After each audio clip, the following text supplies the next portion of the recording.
Good morning, everyone, and welcome to today's program, which is called Main Street, Urban Maine, and Notes from the Frontline. Today is all about pumping some love into our neighborhood business districts as they reinvent themselves in 2021. My name is Casey Cordes, and I'm a vice president on the affordable housing team at US Bank CDC. I'm also the district council chair for ULI St. Louis. Our mission at ULI is to shape the future of the built environment for transformative impact in communities worldwide. ULI St. Louis seeks to inspire and encourage everyone to make St. Louis a better place for all. We begin our programs by acknowledging that much of St. Louis is located on the traditional and ancestral territory of the Osage Nation, the Missouri and Illini Confederacy. We thank them for their hospitality and stewardship of this land. These nations have long understood the genius of our natural environment. So programs like this only happen because of sponsors, and you can see them on your screen right now. We really appreciate their support, and that has enabled us to offer so many programs complimentary of charge, just like this one. So as for today, as you may have heard, a diverse task force of brilliant ULI members spent several months hanging out this winter, virtually, totally safe, reviewing the plans delivered to our region in 2020. A common theme that emerged was a focus on commercial corridors and main streets. And as one example, just yesterday, Greater STL released the revised 2030 jobs plan, which lays out a specific initiative focused on main streets. So I wanted to pull just a couple quotes from that report as a reference for some of our conversation today. The COVID-19 crisis is a big topic on main streets across the United States. Black and brown owned small businesses have been hit disproportionately hard. The stabilization and revival of small businesses and neighborhood business districts will require collaborative action among local stakeholders, as well as new models and financing mechanisms capable of addressing neighborhood-specific needs. So I'm gonna make a bold assumption that if you're dialing into this meeting, this event at 8:30 in the morning, that you passionately care about revitalizing our main streets with locally owned businesses that reflect the communities they're in. So we already knew ULI could help support these efforts. And then we came across a recent blog post by our friend Adam Stroud, and we knew we had a great program on our hands. And at this point, I'm going to turn it over to Adam, our moderator. He is an urban planner with PGAV, a planning and architecture firm with locations in Kansas City and St. Louis. Adam specializes in economic development planning for communities ranging in size from a few hundred residents to tens of thousands. He's a ULI member and a total rock star volunteer with the Urban Plan program, where he shares his knowledge of the real estate development process with students, elected officials, and community leaders. And on top of all that, because Adam is just such an ambitious guy, in 2020, he started Stroud City Bagels to sell at the farmers markets. And I'll personally say thank God, because we need more bagels in this town. So maybe we can start agreeing on that. And he is operating out of the Urban Eats shared kitchen located in Dutchtown. So you might be starting to see a little bit of a thread between some of our panelists here. And with that, we want to hear all about it. So I'm handing it to Adam. Thanks a lot, Casey, for that introduction. Rock star was not the word that I would use, but oh well. Thanks, Kelly, for that word. I'm an urban planner during the week and a baker and a farmer's market vendor on the weekends. Not an obvious combination, but it works for me. Last summer, when I was doing nothing but eating and working and sleeping all in the same location, I was bored and I started baking bagels and sharing them with friends and family. The reviews were great. I loved them, they loved them, and I've always admired the vendors at farmers markets. So I thought, hey, maybe I should go to City Hall and apply for a business license and I'll just bake out of my house. And I later found out what my spouse already assumed. This was a terrible idea. It was awful. After just 2 markets, we did sell out, but after those markets, we both decided it was time for the bagel business to relocate and go get a real job. I learned that there is a whole ecosystem of shared kitchens throughout our city for businesses just like Stroud City Bagels. After my search, I landed on Urban Eats, which is in Dutchtown, and that's a neighborhood in St. Louis, if you're not familiar with it. A little farther south than Tower Grove Park and a little bit farther north than Carondelet Park. And I just couldn't have chosen a better place to start.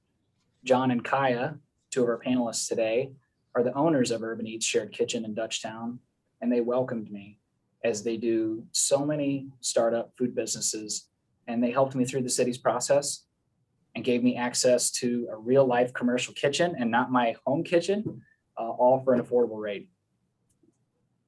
Working full-time and doing this as a hobby / side business thing means that I couldn't have figured this out without John and Kaya.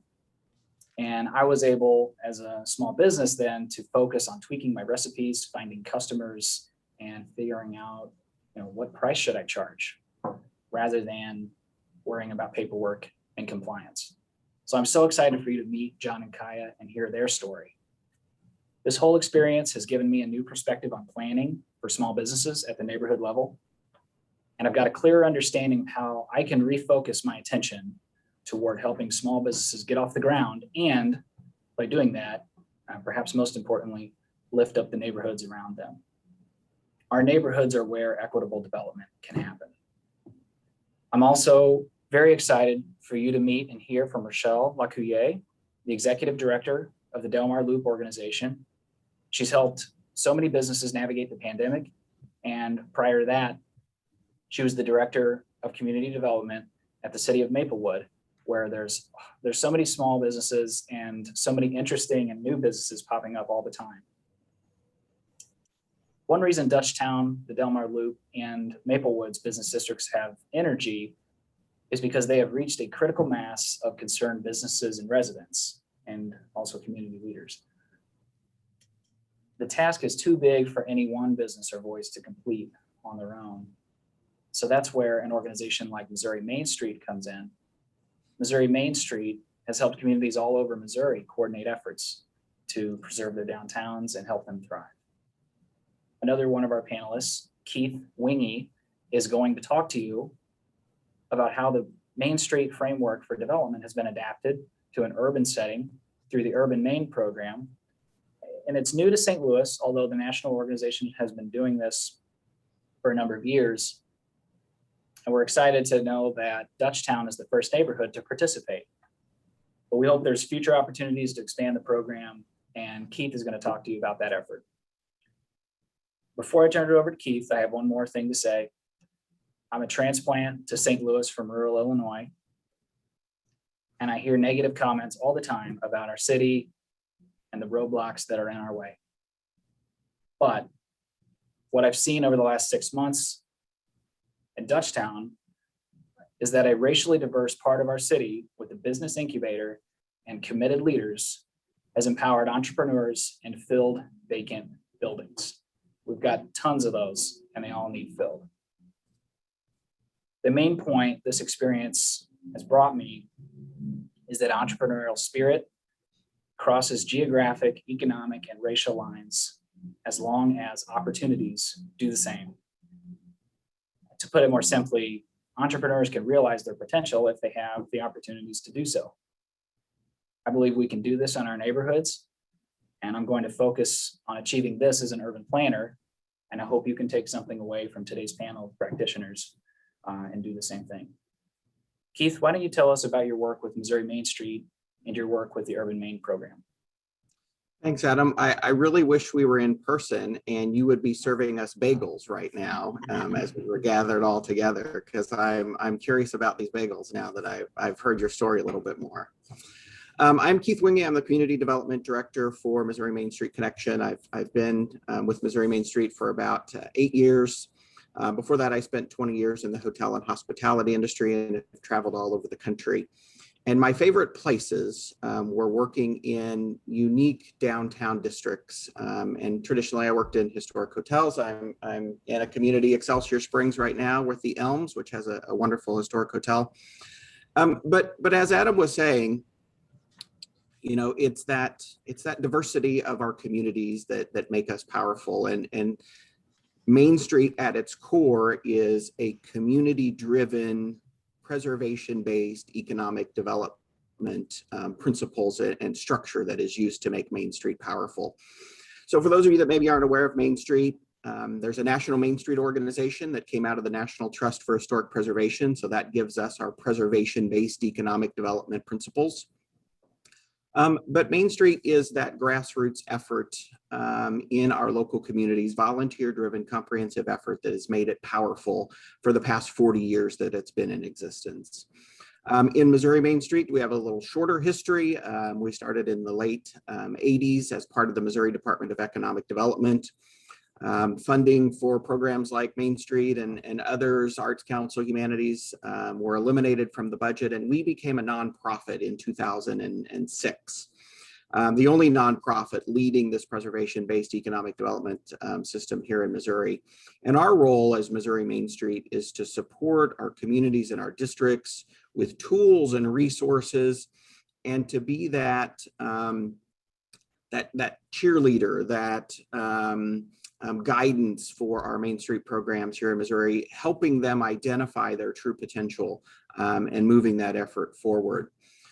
I mentioned at the heart of Main Street, while it's focused on downtown or district economic development, it's really a community organization because the community is going to benefit from that strong downtown, vibrant downtown. And so who should be involved in a Main Street program? It's the community. It's not just the business leaders and the property owners in a commercial district, but the community should be involved. The residents, business, service, all those folks, making this that locally empowered effort to revitalize those places that are important to us.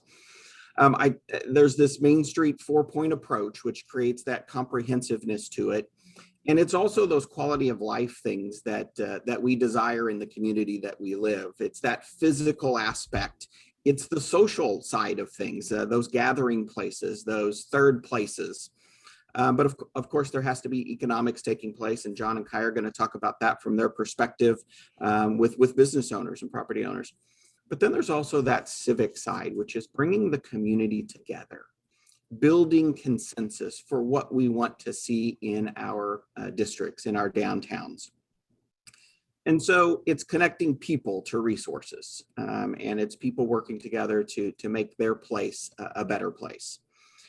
So our efforts here in Missouri have traditionally been more on the rural side of things. However, we have had some communities in our Main Street family for 20 and 30 years that have had populations over 50,000.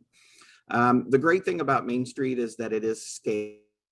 We work with communities as small as 1,500 in population to communities as large as 115,000 Independence, Missouri.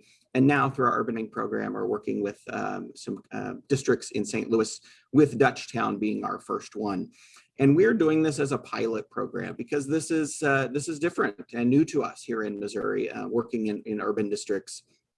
But the Main Street world, the national Main Street world, there have been urban districts for 20 and 30 years. Boston has 20 urban districts within the city of Boston. Washington, D.C. has 26 districts currently in the city of the District of Columbia. And Orlando, we always think of Orlando as Disney World, but Orlando has 10 urban districts within the city. So there is this effort across the country working in the urban setting, realizing that there are unique characteristics and unique opportunities in urban districts. And so the National Main Street Center actually 2 years ago created kind of a subset or a special department focused on urban Maine. And so we've been tapping into that along with some of those other districts across the country to help us create this pilot program in St. Louis. Like I mentioned, Dutchtown being that first pilot that we've been working with. We visited them for the first time in February of 2020, and then we all know what happened in March of 2020. We tried to keep ourselves engaged with the district through the pandemic, but of course that was a challenge. But we just had a team there on the ground. What was that? 3 weeks ago, We brought in some various architects and branding specialists and business specialists to the district, working with them hand in hand to help put together this structure and this system to utilize the Main Street principles to help them in Dutchtown. So we're excited to be working with them. We're also, our goal is to have 3 districts in St. Louis, 3 urban districts. We're currently working with Laclede's Landing to be that 2nd district. And next week we will be in St. Louis visiting 2 potential districts that applied to be our 3rd district. So we'll hopefully have an announcement on that 3rd district in the next few weeks. Awesome. Thanks a lot, Keith. Let's take it over to Rochelle. And hopefully you can tell us how working with communities and small businesses has changed over the last few years. And then maybe pull on some examples from your experience in the Del Mar Loop, as well as your days at Maplewood and some examples through the pandemic. Sure, thanks, Adam. And thank you, everyone. I'm really honored to be here with this panel. I'm Rochelle Equier. I am the executive director of the Del Mar Loop. And I would first say, I think we all know that this pandemic has been like running a marathon with a blindfold on. It just threw everything, you know, out of the water. And you talk about, you know, models for how to manage downtowns and main streets. It's just been a moving target, and every week has brought new challenges. Last year, in the beginning of the pandemic, we decided to move all of our resources for events and marketing into grants for businesses. And we offered rent assistance to our businesses and provided over $100,000 in grants to our East Loop CID. And that was really amazing. And we got help from other organizations like Washington University, and really started looking at our stakeholders to develop programs to help the businesses through this last year, and ended up giving things like reopening grants and also utility assistance throughout the year. That was not expected, and of course, and you know, Keith was talking about the things that make Main Street work and events, and you develop these models that work. Events are great. You want to bring people, you want to show them your business district, but when you can't have events, then what do you do? And so we also developed videos for all of our businesses, and we've got those running on social media, and that's been very successful. It's a great way to introduce people to a business, and then they can do curbside pickup or online ordering. So we've been trying to keep it safe, but still keep the promotions going. It's just, like I said, it's been this every week, it seems like it's changing. And just on Monday, the county and the city, thank goodness now working together, have changed the restrictions and are opening things up a bit. And that creates a lot of confusion, even if, you know, they have clearer directives. People are not always sure exactly what that means. So that's also brought us in working at a different level with the businesses than we normally would have. I think a lot of business district managers and community development directors around the city are doing more hands-on work than they would normally. And a lot of that started with the PPP money that was offered.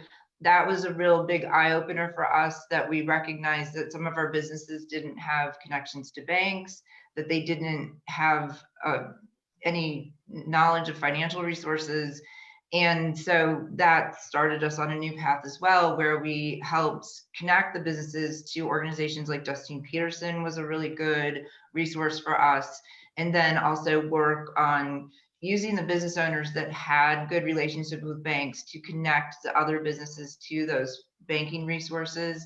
And then also offering webinars for businesses to help themselves get set up for PPP funding. And we also worked in advance of the restaurant revitalization fund to help the businesses get ready for that as well. So it's just reaching out a lot more and finding out how are people doing. Somebody said to me, they were happy to get a grant, but they said more than anything, it was for their psychological health, that it was very important to them that somebody actually thought that they might need some support. And I think that's just a really important, that for me was a really big takeaway this year, that checking in with everyone is really important.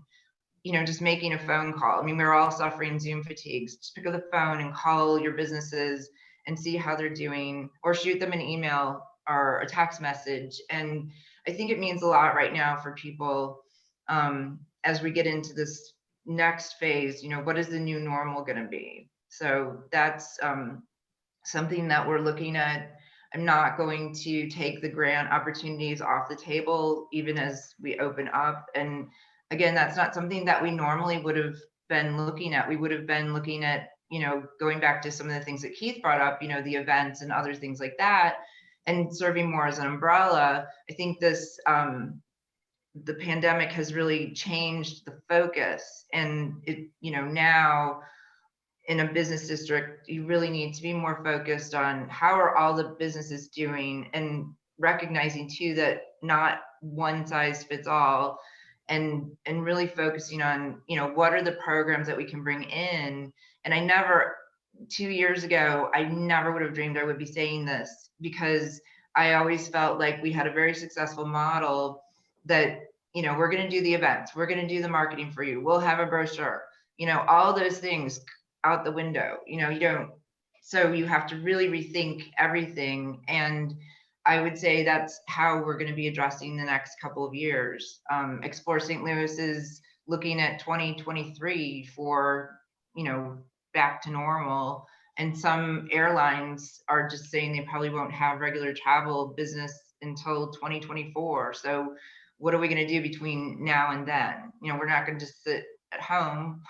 So we have to come up with new models. And I think, you know, really looking at businesses more individually and making a full assessment of everyone, and figuring out what are the resources that people need, and just providing that and keeping the business district intact. That's going to create the momentum to get us to the next level. That's awesome, Rochelle. Thank you. Now I want to kick it over to John and Kaya to please give us a little background on how you pivoted your business model during the pandemic, and tell us about Urban Eats and what it offers its members. Well, thank you, Adam. My name is John Chen. I'm the co-owner, along with Kaya, as Urban Eats was a operator, Urban Eats Cafe, for 12 years. Now we pivoted into a new model, and Kaya is going to share a few more with you. I just want to take this opportunity. Thanks, Adam, for this opportunity that we actually, not just the innovation experimentation we're doing, and we're learning from that experimentations, but also actually give us the opportunity to actually think what worked, what did not work. It's this opportunity, exactly what is driving some of the progress we see in our own business and in the district. I'll pass this on to Kaya. Right. So we found Dutchtown about 16 years ago, and fell in love with its beautiful building stock and wide streets, and decided to make our home here and look at what business opportunities. There were lots of challenges, but of course, challenges are also opportunities, and Dutchtown has plenty of both. So we've been here 16 years now, looking at how we're very interested as business people in how we can help small business do more business and do business better. So 16 years ago, we founded the Business Association here, and we looked at how to put a small business in the commercial building that we are in. And we live in the second floor, and the first floor needed a commercial space to inhabit it, a space and a business that would attract and allow people to gather in it. So we tried recruiting a couple of different restaurants, cafes, and each one in succession was not able to stay open. And so eventually, after two failed other tenants in the space, we researched and launched Urban Eats Cafe, which was successful for 12 years with a couple of different additional locations. But the pandemic changed a lot of things, as it has for so many people. And again, provided that as a challenge, also provided opportunity and allowed us to look at what we could do to make change, the things that we've learned, apply that learning to making something that would be even more effective in this developing neighborhood. Yeah, I may just add one more. What Kaya said the last is that pandemic offer us this reset button that to really critically look at, how can we, instead of just continue doing what we're doing, how can we move to a different, move ourselves to a different level in the food business? And many of you know, it's a critically, it's a challenging and difficult, even in good time, and not mentioned in the developing neighborhood like Dutchtown. So it's our interest in entrepreneurship and our interest both in in the community development kind of lend us say, let's pivot into this shared kitchen and neighborhood food hall concept. Those are innovation you see in the larger market, in a very larger development across the country. Why we cannot apply that at the neighborhood level? And that's how we get to the how we get to know Adam.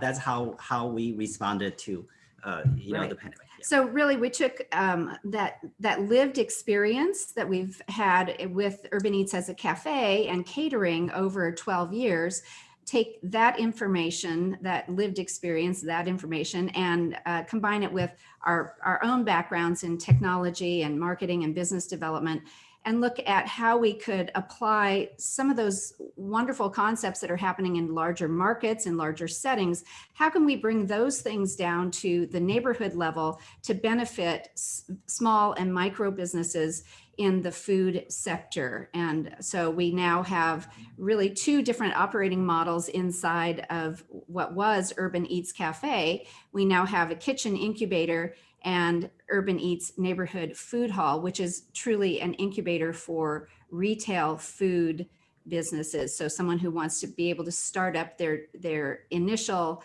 retail food business can do it here at a fraction of the cost, with support and hand-holding support that they would not be able to get otherwise.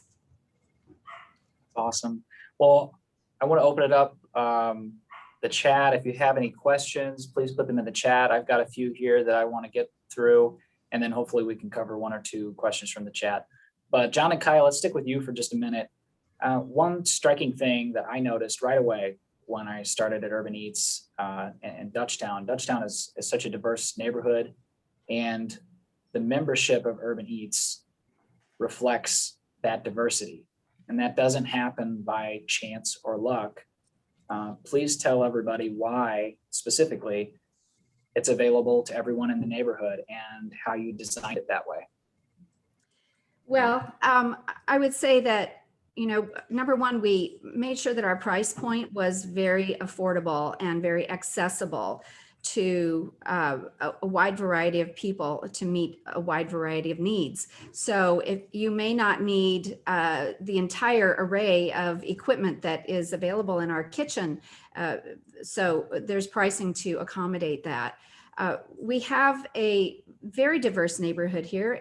Dutchtown is the most densely populated neighborhood in the city as one single neighborhood. And our neighbors reflect that diversity. Our membership reflects that diversity.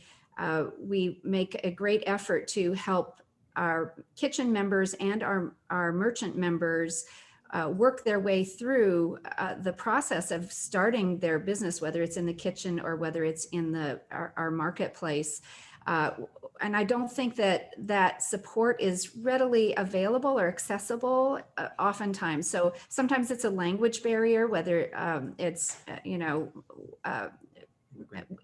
we've worked with several different companies where it's a language barrier. Immigrants. Yeah, Immigrant the business. immigrant population. And sometimes we connect them with the International Institute. Sometimes it's just simply a matter of taking the extra time to walk them through the steps that are required to start a business. So I think it's that flexibility and being able and willing to work with the small and micro business in the immigrant and diverse community that we're in. I'll add the flexibility part. It's critical to have the flexibility when we talk about relationship among the property owners and business owners. That flexibility offers the small business the space and time to experiment. And then that's the first part I see it's important for us to design and create a model that will meet the challenges of a diverse and low income neighborhoods like Dutchtown. And second part is that we just inherited, we basically natively, what's the right word? We need to break down silos. I think the fact that we are the property owner and the business owner in this particular space demonstrate that point that when that silos are broken down, in this case, the property and business owner and the designer in this case, and many folks here are architect, planners and bankers and CDCs. If these silos can be broken down and that will allow that innovation experimentation to happen, then we eventually we're going to find that solutions that a series of solutions that will work. And that's what I think that's the second one I want to mention that Right. from that flexibility part. This is not a cookie cutter operation where you might see the same rules applying to everybody in a large corporate environment. We really wanted to bring all of those great tools and applications that you can find in the corporate environment, but bring it down to the neighborhood level where the needs are much more diverse and much more of the moment, where you really need to adjust to people's needs where they're at. And I think that's what, again, wearing a different hat of neighborhood developer and a longtime community activist, we're very interested in that aspect as well. Our hearts are really in, I always say our other income really supports our habit of community development. And that's, where our passion really is. So I think that flexibility is really a key point. And we've seen flexibility during the pandemic with our city departments and agencies. And if we could see that flexibility pushed forward so that is, we're able to work with our small businesses, are able to work with government departments in a much more flexible way going forward, it would be incredibly helpful, because it's not very helpful. Prior to pandemic, things have not been very helpful sometimes. I would argue that last point is not just helpful, it's vital if we really truly want to create an inclusive neighborhood economy as outlined in the plan, the city's plan. So it's, to me, it's vital. Yeah, I think those are great points. And it makes me think of land use and being the Urban Land Institute. I think we need to talk about it a little bit. So you already mentioned flexibility. Keith, can you talk about maybe some other options on how communities can be flexible with land use and how they can fill vacant storefronts? Right. Yes. We've been talking for the last few years about how do property owners, how does the real estate world be a little more flexible in how we think about some of these traditional buildings in our commercial districts. And, the retail is much different than it was decades ago. And we're not going to have those large general mercantile type stores or those large department stores or large drugstores, whatever they may have been. And so how do we look at a building and maybe divide it into various uses and create spaces for micro enterprise? The cost for the business owner is reduced. They're not supporting 12 or 1,200 square feet or so. Maybe they only have the capacity to support 600 or 700 square feet. And so, using demising walls or temporary structures to divide up that first floor commercial space. And we're even seeing in some of our communities, the front half of the building is the retail or the public space. And the back half of the building could be living space. We don't, as Main Street, support living arrangements on first floor in commercial districts.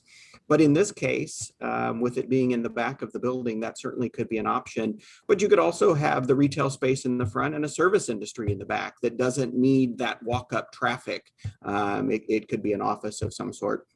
So just looking at things differently, traditionally, many of these buildings were built for commercial space on the first floor and residential on the second floor. And the business owner would live upstairs. I think this is just an evolution of that as we move forward and just thinking about space in a little different perspective. And I liked Kaya's comment about, cookie cutter. While Main Street has a structure to it, that 4-point approach, that comprehensive approach, every district, every community is different. And so how you deploy and utilize those principles is really dependent upon the community that we work in. So I love that example.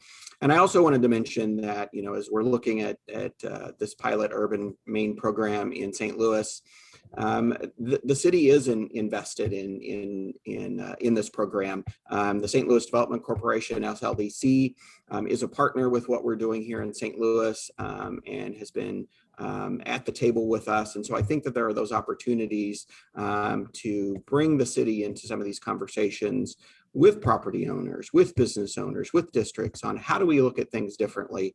And so I think there are great opportunities there. Awesome. Well, I'm going to talk to Rochelle again.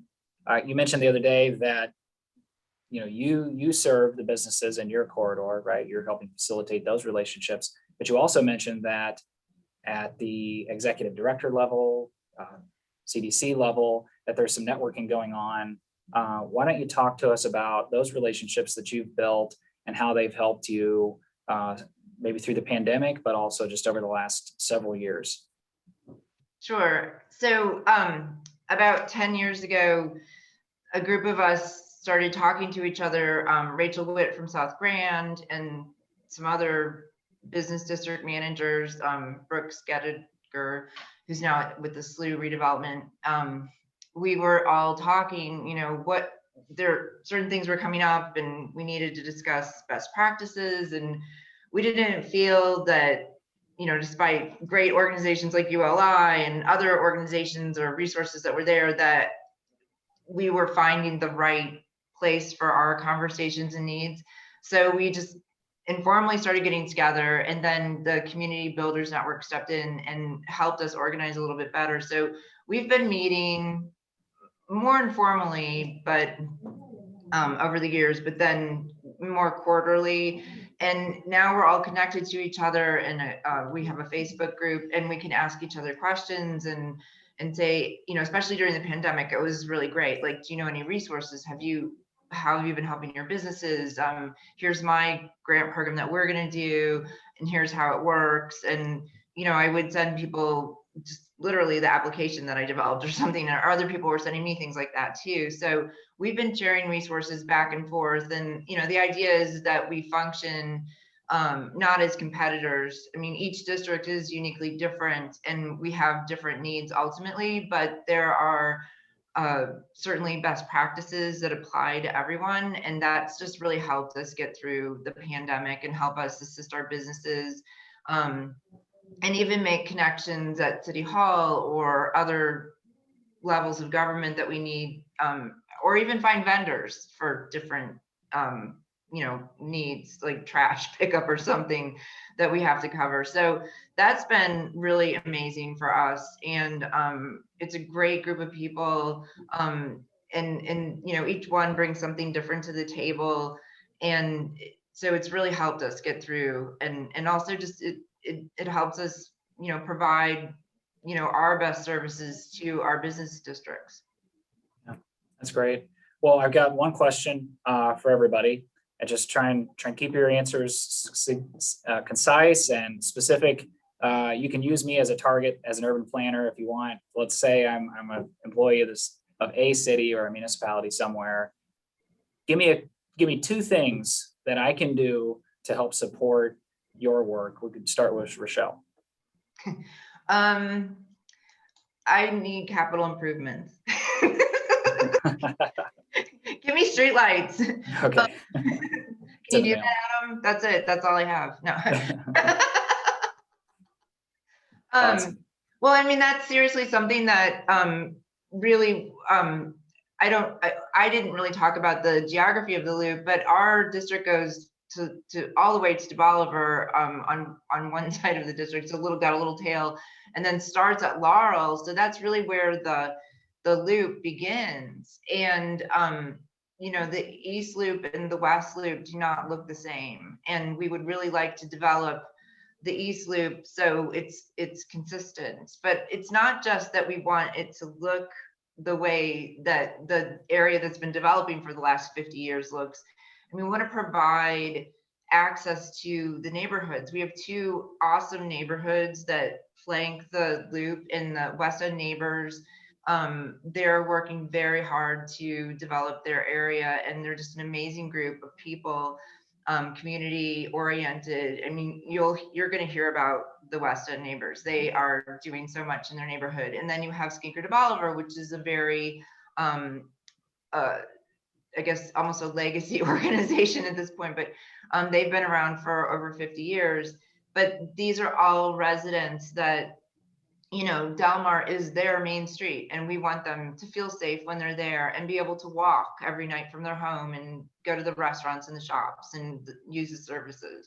So we have been taking a really strong focus on our area in the parts that aren't developed to the level we would like to see them. And, you know, street lights, we're going to be putting in trash cans. We're going to be repurposing our existing trash cans into planters. We are adding small additions of lighting. So, I mean, all those things are really important. So any planner that wants to, you know, help develop that I would say, you know, I mean, the streetscapes really need, I mean, you know, especially when you have neighborhoods around them, the walkability is so important, important. And just the accessibility overall, because I don't want to like rule out, I don't want to also, I'm not trying to exclude biking. I think that's really important too. There should be biking, you know, just accessibility. Yeah. Well, let me hit up John and Kaya. Same question. And I think there's one in here about what can be improved about the process for entrepreneurs. That might be a good place to start, and maybe just throw in another one after that. Okay.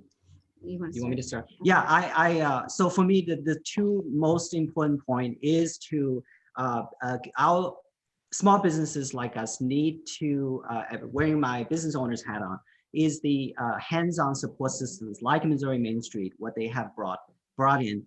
The problem that the diverse needs, all the different stakeholders in the city government, in municipality, in the banking, in the finance. There's so many stakeholders, and the small business simply just would not understand and follow this complexity. We need a hands-on support system that can work with us in a direct way, and not only understand the immediate needs, but also position small business for growth. And that's what we find Urban Main Pilot is such a helpful way to follow, because that system has been practiced and then perfected. It's very adaptive.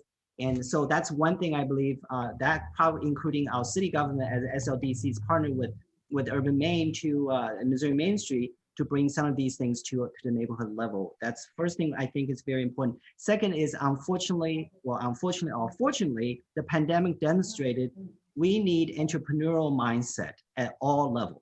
We need, without that is a solution focused mindset approach rather than right now, earlier I was talking about the silo, breaking down silo. Without the entrepreneurial mindset, that we will continue to stay at this, I call it the agitation level, without innovation. Kaya, can you provide a second one? Sure. Really, there were, I think, maybe two points, maybe one with a subpoint.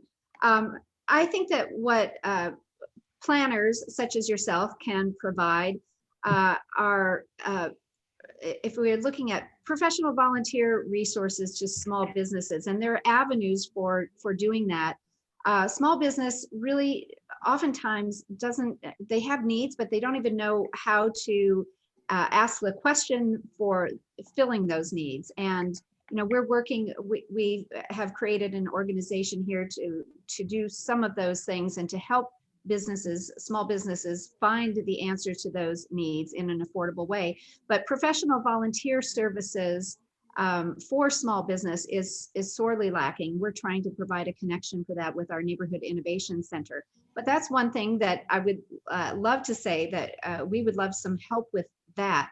In addition, I think thinking outside the box, as Keith mentioned, the creative use of space is really critical. Retail is changing tremendously, as I'm sure all of the attendees know. Retail in the past 20 years has changed just tremendously. And the way that we deal with space and real estate and the use of it and those people who are using it, we have to look at it from a different perspective if we want both the owner of the property, the landlord, the tenant, if we want all of that to work together and be successful for both parties, we have to really start thinking about it differently and more creatively, such as what Keith was mentioning, or in what we're doing with our shared food space, the food hall, shared kitchen, and shared retail, which we're also putting into place here in Dutchtown in another space that we have. So again, you take those concepts, those big concepts that are happening already on the East Coast and West Coast, and let's bring them down to the neighborhood level to fill our neighborhood spaces. And so that's, I think, if we can think outside the box. Yeah, awesome. Thank you. Keith, same question. What can I do for you? But or not do. In some circumstances, it's better for the planner to get out of the way. So what's on your mind? Yeah, if you guys could take care of this pandemic, it's hard to work. It's hard to work collaboratively, and that's the heart of Main Street is working collaboratively and bringing people together. I mentioned that whole bringing consensus, that civic part. It's hard to do when part of your folks are in a room spread apart 6 feet apart. Part of the folks are on a digital screen. So that's really made our job more difficult over the last year from our perspective. But I think Rochelle and John and Kaya really hit it with the things they mentioned, the things that are going to help our districts. Thinking outside the box, looking at things from a different perspective, getting in touch with the people in the district, business owners, property owners, and having those discussions and learning. Learning about those unique characteristics, not that cookie cutter as we've talked about, being part of the solution, I think is just so important. And that comes back to the collaboration part again. So I think that those would be my recommendations. Yeah, well, I'm seeing a lot of comments, a couple questions, but mostly comments and suggestions and idea sharing in the chat. But I do see one that I'd like to cover. Keith, we'll start with you again. COVID adjustments, things that we've done to pivot and your organization and that sort of thing. What do you see continuing? What do you want to take from your COVID experience and put it into the future? Yeah, from our perspective in Missouri Main Street, it has been an opportunity to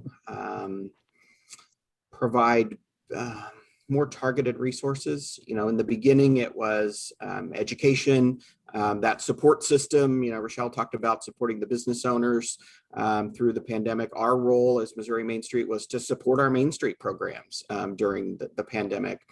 And as she talked about, we promote diversified funding for our Main Street program, so not all their eggs are in one basket. Before the pandemic, we think about if one of your events went bad because it was a rain out weekend. We never anticipated that their whole year of events would be canceled. I mean, it's just craziness. But what it has taught us is to think about resiliency, think about how to package your worth. And many of our Main Street programs, while their event funds dried up, the city and municipality and county came in and said, hey, Main Street, you are a vital part of what we are doing in our community. we're going to give you extra money because you are there supporting our local businesses in your efforts. And so we're going to give you extra money. So just learning about how to be resilient, how to adjust and pivot quickly. I think if anything, that's the pandemic has taught us that.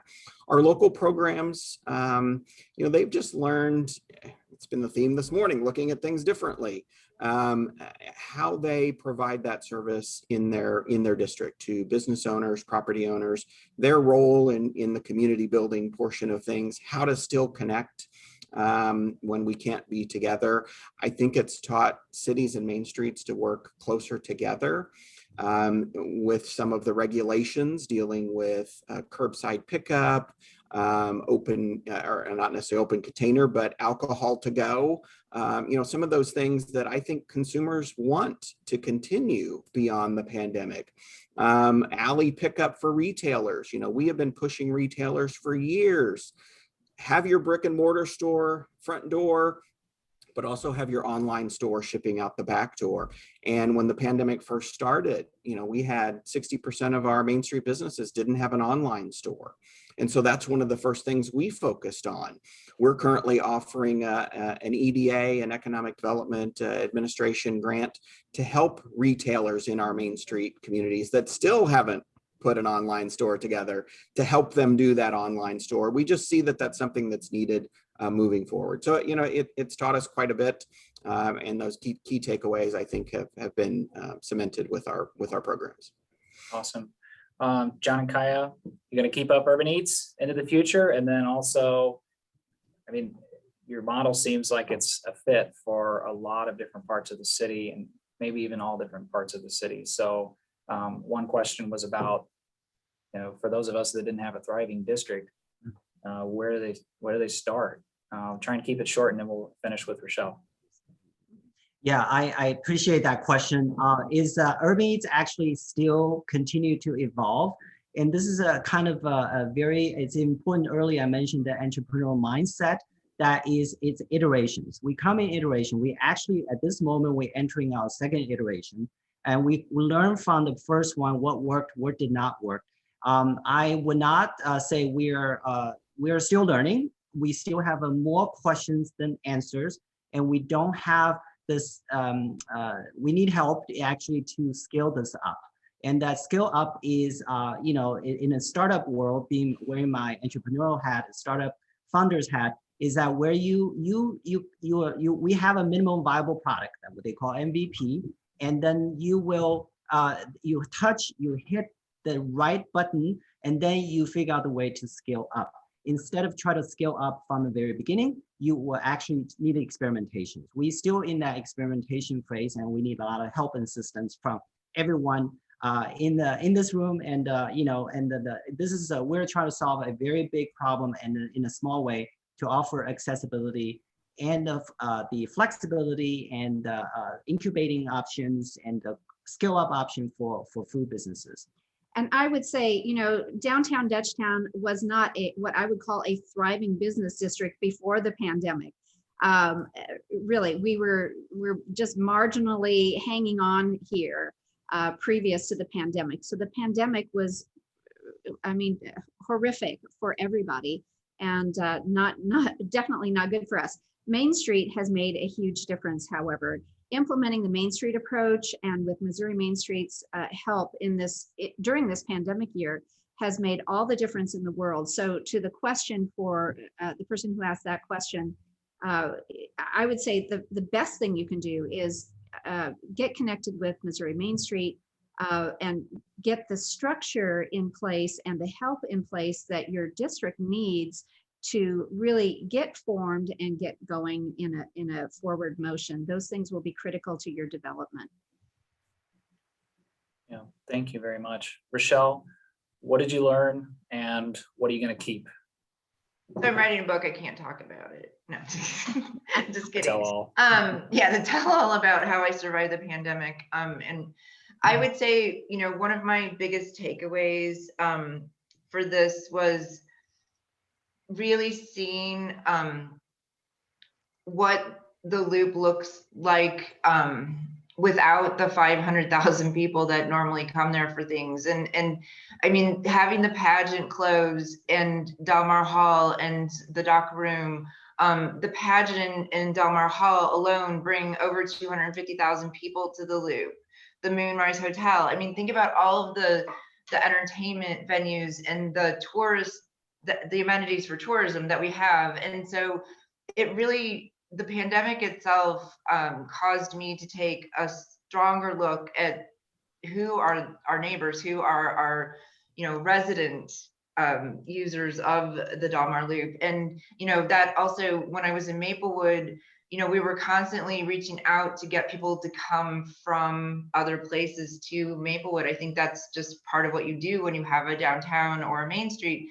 So that made me really consider, who's here on a regular basis and how can we serve them? And that's one thing I'm sure we will take forward with us, because we have strong neighborhoods around us, and we have, Washington University, and so who's there every day? I'm looking more at the everyday user now, because hopefully, the pageant, they're coming back. They're slowly implementing shows and adding capacity as they're able to. And hopefully by the fall and maybe next winter, we will see larger shows and then more normal times again. But until that time, how can we serve the residents around us and make it, accessible and also an enjoyable time for them and safe, so those are all the things that really came out of this for us. That's awesome. Well, I don't have anything else. No more questions from me. Casey, you want to close us out with comments? And for me personally, thank you, the panelists. Thank you very much for participating. I think you all have great stories, and I hope to continue the relationship with all of you. Thank you so much. It was my pleasure to be here. Definitely inspiring. Also, Adam, be careful, because you did such a good job. We might have you back, right? In the Great. Excellent job. Thank you. Yeah, really awesome. And I just want to repeat something that Adam said at the top of the call for anyone who didn't hear it, which is our neighborhoods are where equitable development can happen. I think that says it really nicely. And thinking about how we can really evolve a model that brings a lot more folks in, because we know there are a lot of people out there who want to start a business, and the job market is under so much turmoil, and our neighborhoods are ready for an infusion of lots of good new activity, and we all want to shop and eat and dine and play in all these places. So I hope that we're in a mindset where we can try to do new and different things and experiment and kind of be willing to fail. But I think a lot of times when we do get out of our way in St. Louis, we come up with some really cool stuff. So, let's get out there and kind of think differently and be innovative and bring our neighborhoods back. Thanks again, everybody, for coming. Thanks to all the panelists. You guys are great. And thanks to the committee for putting this together. Have a great day.